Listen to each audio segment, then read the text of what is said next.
Today we're going to take a quick look at this 2026 Diamond C LPT dump trailer.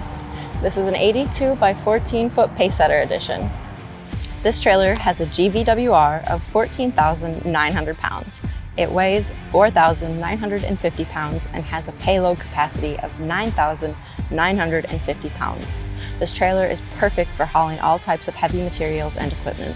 This Diamond C is built on an 8-inch I-beam frame with 10-gauge steel. It has dual 7K axles, electric brakes, and 14-ply tires. You've got a 24-inch tall sides, forward brackets, and a 3-stage telescopic cylinder powering the dump. A 3-way rear gate, 72-inch slide-in ramps, and a remote to control the hydraulic jack and power up gravity down dump. Some of the upgraded features on this particular trailer include a 7-watt solar charger, 20K hydraulic jack, diamond plate fenders, stake pockets and D-rings, a stabilizing jacks, a 20-foot tarp system, and even a step for easy access into your trailer. If you're into trailers like this one, make sure to hit that subscribe button so you don't miss the next review.